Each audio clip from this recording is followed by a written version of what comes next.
Emmène-moi, ô Dieu éternel, emmène-moi avec toi dans le ciel.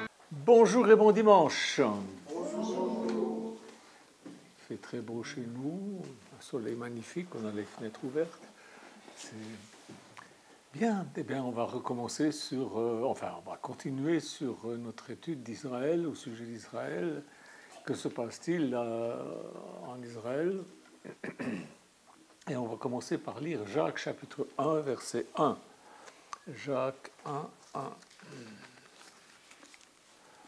Jacques, serviteur de Dieu et du Seigneur Jésus-Christ, aux 12 tribus qui sont dans la dispersation, salut. Mes frères, regardez comme une joie complète les diverses épreuves auxquelles vous pouvez être exposés. Il n'y a rien qui vous choque? Pourquoi cette épître est-elle adressée aux 12 tribus d'Israël qui sont dispersées dans les nations? Cette épître n'est-elle pas pour nous? Enfin, moi je suis juif de... mon nom est même dans la Bible. J'entends. Vous vous rappelez, je vous l'ai dit. Mais cette épître n'est-elle pas pour les chrétiens non juifs? Une autre question. Qui sont les 144 000 juifs qui sont marqués du sceau divin? On va regarder ça, Apocalypse 7, versets 4 à 8. J'entendis le nombre de ceux qui avaient été marqués du sceau, 144 000, de toutes les tribus des fils d'Israël. De la tribu de Juda, 12 000, marqués du sceau. De la tribu de Ruben, 12 000. De la tribu de Gad, 12 000. De la tribu d'Aser, 12 000. De la tribu de Nephtali, 12 000. De la tribu de Manassé, 12 000. De la tribu de Siméon, 12 000. De la tribu de Lévi, 12 000. De la tribu d'Isaacar, 12 000. De la tribu de Zabulon, 12 000. De la tribu de Joseph, 12 000. De la tribu de Benjamin, 12 000, marqués du sceau. Amen. Alors,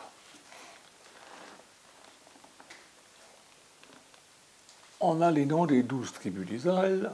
Maintenant, j'ai une autre question. La Nouvelle Jérusalem a 12 portes. Et ces 12 portes, elles ont des noms. Quels noms ont-elles? Apocalypse 21, 12, 13.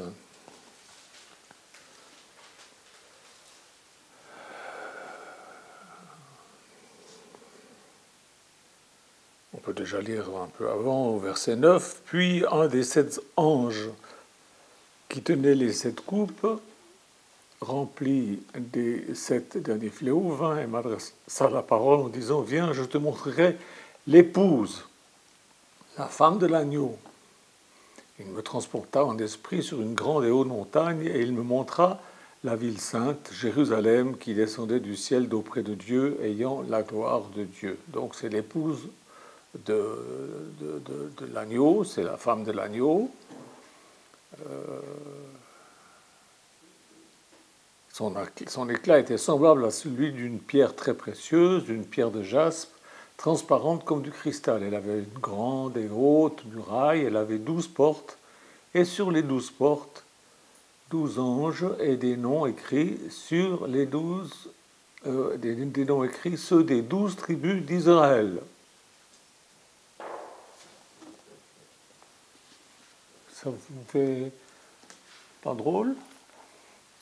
Nous, les chrétiens, on dit oui, nous sommes l'épouse de Christ. Et là, il y a 12 portes à l'épouse de Christ, c'est les noms des tribus d'Israël.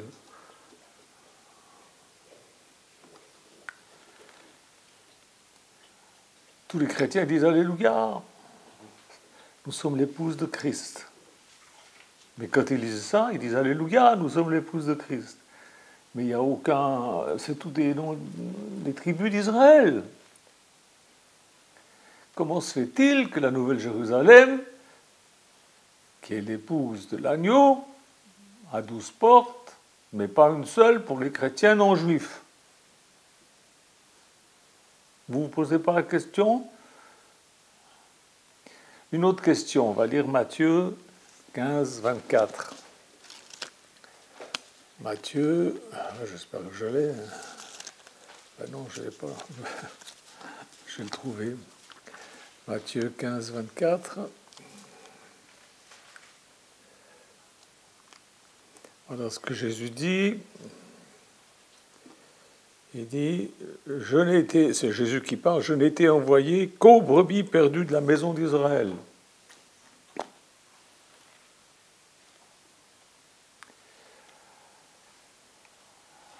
Pourquoi Jésus dit-il qu'il était envoyé qu'aux 12, qu'aux tribus perdues d'Israël? Pourquoi?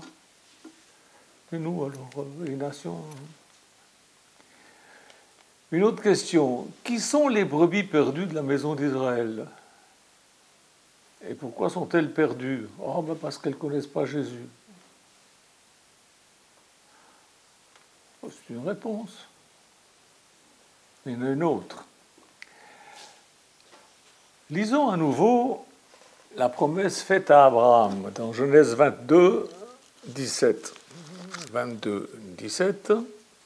Je te bénirai, je multiplierai ta postérité comme les étoiles du ciel et comme le sable qui est au bord de la mer. Et ta postérité possédera la porte de tes ennemis. Toutes les nations de la terre seront bénies en ta postérité parce que tu as obéi à ma voix.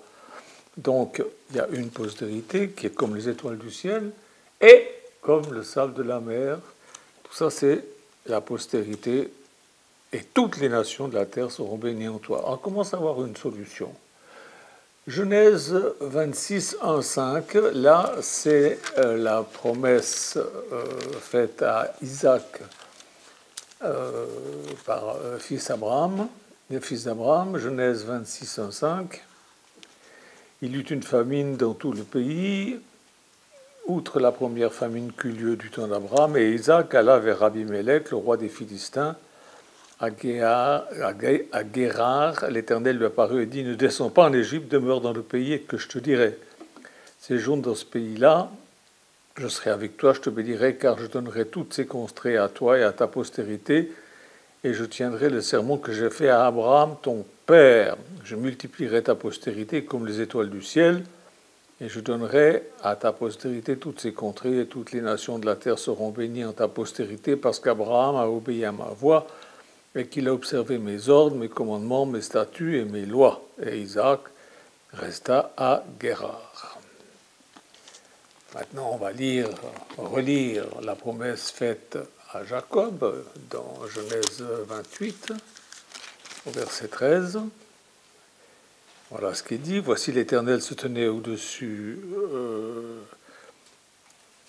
On peut déjà lire un peu. Il eut un songe. Il arriva dans ce lieu où il passa la nuit, donc Jacob, car le soleil était couché. Il prit une pierre, il en fit son chevet, et se coucha dans ce lieu-là. Il eut un songe, et voici une échelle était appuyée sur la terre, et son sommet touchait au ciel, et voici les anges de Dieu montaient et descendaient par cette échelle. Et voici l'Éternel se tenait au-dessus d'elle, au-dessus de l'échelle, et dit, je suis l'Éternel, le Dieu d'Abraham ton père, et le Dieu d'Isaac. La terre sur laquelle tu es couché, je la donnerai à toi et à ta postérité. Ta postérité sera comme la poussière de la terre. Tu t'étendras à l'Occident et à l'Orient, au Septentrion, au Midi, et toutes les familles de la terre seront bénies en toi et en ta postérité. Je suis avec toi, je te garderai partout où tu iras, et je te ramènerai dans ce pays, car je ne t'abandonnerai point, que je n'ai exécuté ce que j'ai dit. Alors, dans la promesse faite à Isaac, il dit, au verset, donc on a lu 26, 1, 5, il lui dit juste, je multiplierai ta postérité comme les étoiles du ciel, il ne parle plus du sable. Et puis là, il dit, ta postérité sera comme la poussière de la terre. C'est plus les étoiles, c'est la poussière, c'est le sable, quoi. Alors ça peut paraître bizarre tout ça. Qu'est-ce que ça veut dire tout ça? Des gens ne se posent pas de questions, ils disent amen, puis ils ferment leur Bible, puis ils regardent autre chose. Ah, là, on voit que la postérité d'Isaac et toutes les familles de la terre seront bénies en Isaac, fils d'Abraham. Et si nous lisons Galates 3,16, voilà ce qu'on trouve. Or, les promesses ont été faites à Abraham et à sa postérité. Il n'est pas dit aux postérités, comme s'il s'agissait de plusieurs postérités, mais qu'il s'agit d'une seule. Et ta postérité, c'est-à-dire à Christ. La postérité d'Abraham, c'est Christ. Nous comprenons que ce que Dieu dit à Isaac fait référence donc à Jésus, sa postérité. Dieu n'a pas dit à Isaac à tes postérités, mais à une seule, celle de Christ. Donc, la promesse s'adresse à la descendance génétique d'Isaac et deuxièmement à la postérité qui vient par Jésus-Christ. Dans Genèse 28, 14, Dieu dit que sa postérité sera comme la poussière de la terre. On vient de le lire. Maintenant, parlons des fils de Jacob, c'est-à-dire Israël. Vous savez que Jacob, son nom a été changé en Israël. Donc quand on dit Jacob, c'est Israël. Judas et Joseph sont deux des fils de Jacob, donc d'Israël. Et Judas, le quatrième fils de Jacob. Judas, pas celui qui a trahi Jésus, mélangez pas tout. Il y avait déjà, en Israël, il y a toujours eu des Judas, comme en France, il y a partout des Michel, des Philippe, des Olivier, des Marie-Claire. C'est son anniversaire aujourd'hui. Non, on le fête aujourd'hui, mais c'était il y a 2-3 jours. Il y a donc Judas, c'est pas Judas qui a trahi Jésus, c'est fils de Jacob. Et les enfants de Jacob sont appelés les Juifs, c'est-à-dire judaïques. Les Juifs d'aujourd'hui sont les descendants du patriarche Judas, qui est associé avec Benjamin et Lévi. Et tout ça, ça fait la maison de Judas. C'est ce qu'on trouve dans la Bible, c'est ce qu'on lit dans la Bible.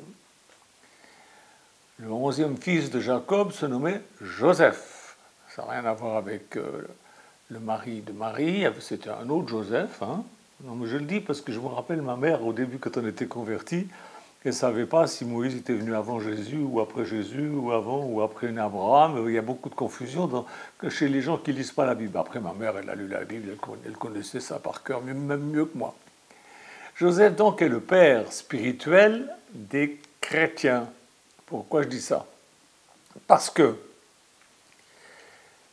les frères de Joseph, et surtout Judas, il était un rogne, il était jaloux, et il a voulu vendre Joseph aux Égyptiens pour qu'il devienne esclave. Et Joseph, qu'est-ce qui lui est arrivé? Il était à l'aventure en Égypte, et Joseph il s'en est bien sorti grâce à Dieu, à sa foi, et il a épousé la fille d'un grand prêtre d'Égypte, et il a eu 2 enfants avec cette femme qui n'était pas juive. Et on est juif par la mère. Demandez aux juifs, ils savent ça. Manassé et Éphraïm sont donc des métis, hébreux et non-juifs, et la Bible appelle ces 2 fils la maison de Joseph. La Bible appelle ces 2 fils la maison de Joseph. Ils ont été élevés à la fois dans la doctrine de Dieu par leur père et dans les doctrines païennes de leur mère. Si vous voulez, on peut lire ça dans Genèse 48, 8, 20, mais c'est très long, vous lirez ça chez vous. Genèse 48, 8, 20. Or, au verset 16 de ce Genèse 48, quand même il y a quelque chose qu'il faut que je vous lise. Au verset 16, il est dit...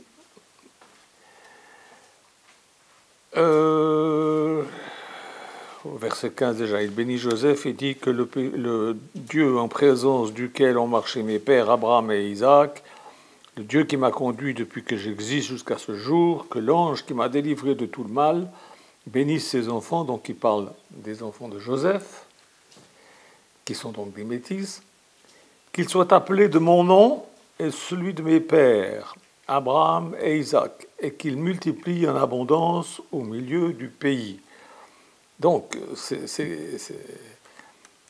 Jacob qui dit ça. Ils sont appelés de mon nom, c'est-à-dire d'Israël. Il les reconnaît comme étant les fils d'Israël. Alors, c'est très bien. Moi, j'aime beaucoup la version française, toutes les versions françaises. Il y a beaucoup de versions françaises. Mais au verset 16, il est écrit qu'ils multiplieront en abondance. Vous avez vu? Je viens de le lire. Mais dans les textes anciens, et heureusement, on a un juif qui s'appelle Chouraki qui a fait la traduction fidèle de ces textes. Il n'est pas écrit « ils multiplieront en abondance », mais il est écrit « ils poissonneront multiples au sein de la terre ». Ah, voilà une clé. Voilà une clé. Et ça, c'est important, car poissonner, c'est faire référence à ictus. Ictus. Voilà pourquoi aujourd'hui on a mis un poisson là. Parce que ictus, ça veut dire poisson en grec. Et le symbole majeur qu'utilisaient les chrétiens comme signe de reconnaissance, c'était ictus, c'est-à-dire le poisson, pour plusieurs raisons. Quand, par exemple, ils étaient persécutés, ils étaient avec quelqu'un, ils ne savaient pas si ce quelqu'un était un chrétien ou pas. Alors, en discutant avec lui, avec le pied, il faisait comme ça. Et si l'autre en face faisait comme ça avec son pied, ça faisait ça et ça, hop, poisson. Et il disait, bon, j'ai affaire à un chrétien. C'était un signe de reconnaissance. Le premier signe de reconnaissance des chrétiens, ce n'était pas la croix, c'était le poisson. Et pourquoi ? Parce que ictus signifie poisson, et en grec, le mot ictus est formé de lettres initiales, là, donc la première lettre de ictus, c'est formé de lettres. Ce mot est formé de lettres initiales qui font des mots, qui font un mot. En français, ce mot, ictus, sa forme, ça veut dire Jésus-Christ, Fils de Dieu Sauveur. Pour ceux qui ont la vidéo, je vous ai fait un petit dessin. Sinon, vous l'avez sur Révélation Bible, Facebook et compagnie. Vous avez Jésus, c'est le I, le X, Christ, le Dieu, Fils, et là, c'est Sauveur, poisson. Et les gens qui ne connaissent pas bien la Bible, ils disent « on ne comprend pas, c'est plein d'incohérences ». Ictus est donc un acronyme, on appelle ça un acronyme. À savoir, c'est un mot ou un signe dont chaque lettre porte en elle un sens, de manière à ce que, ensemble, elles forment une phrase. Et ictus, c'est l'acronyme de Jésus-Christ, Fils du Dieu Sauveur. Et Jacob, Israël, a prophétisé sur Éphraïm et Manassé, disant qu'il poissonnerait. Vous avez déjà vu, quand vous êtes en voiture, dans les embouteillages, il y a des voitures où il y a un poisson. Ça, c'est des chrétiens. Vous ne saviez pas ça? Vous le saviez?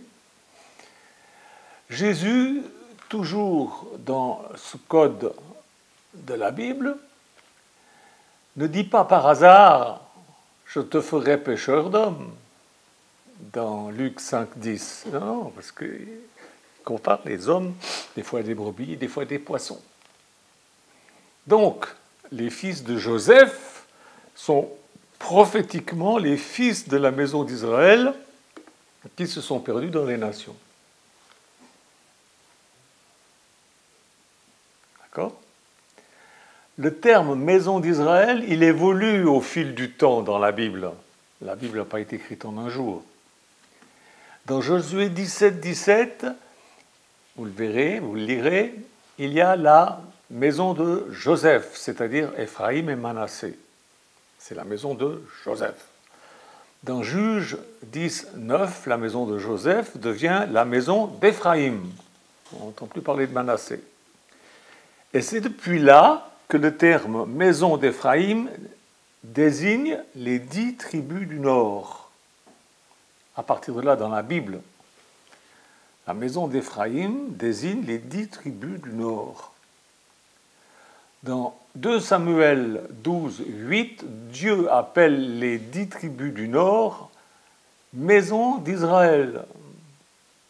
Bien sûr, puisque Jacob avait dit ils doivent porter mon nom. Mais dans Juge 19, ces 10 tribus sont appelées maison d'Éphraïm, c'est-à-dire la maison de celui qui est le fils de Joseph, qui avait été vendu et qui avait eu des enfants, dont Éphraïm, avec une Égyptienne, c'est-à-dire une femme qui n'était pas juive, qui était des nations. Parler de pêche miraculeuse, de poissons, Jésus montre à ses 12 disciples juifs que par leur propre force, par leurs propres efforts, ils n'arriveraient pas à pêcher la multitude d'Éphraïm. Mais que s'ils lui faisaient confiance à lui, s'ils faisaient confiance à Jésus, ils allaient pouvoir faire une pêche miraculeuse dans cette poissonnerie, puisqu'ils poissonnent. Vous avez saisi, est-ce que vous comprenez maintenant mieux? Il leur montre que s'ils choisissent de s'en remettre à Jésus, la pêche sera une réussite, sera une miraculeuse. Ils auront du poisson en abondance. C'est ce qui se passe dans les nations. Et c'est pourquoi Jésus dit à Pierre à ce moment-là, alors là, il reprend le terme brebis, il dit « occupe-toi de mes brebis » 3 fois. Mais c'était lors de la pêche miraculeuse.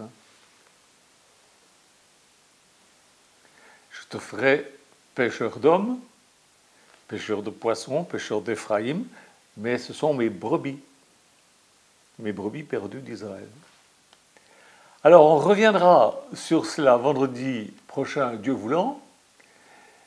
J'espère que mon message vous a révélé des choses. C'est des choses qui sont tenues cachées et qui sont désormais maintenant rétablies selon ce qui est écrit dans Actes 3, 21, que Jésus reviendrait au temps du rétablissement de toutes choses. Nous sommes au temps du rétablissement de toutes choses.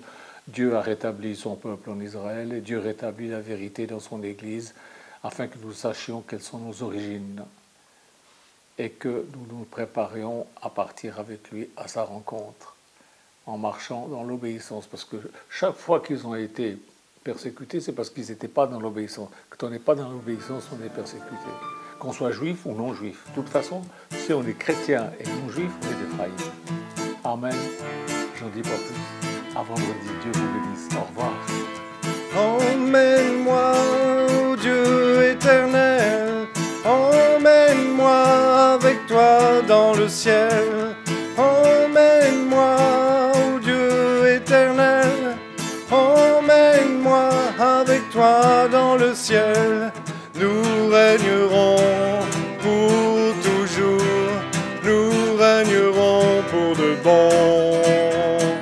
Nous vivrons aussi longtemps que ton amour infiniment grand. Emmène-moi, ô Dieu éternel, emmène-moi avec toi dans le ciel. Emmène-moi, ô Dieu éternel, emmène-moi avec toi dans le ciel. Nous régnerons pour toujours, nous régnerons pour de bon. Nous vivrons aussi longtemps que ton amour infiniment grand. Emmène-moi, ô Dieu éternel, emmène-moi avec toi dans le ciel.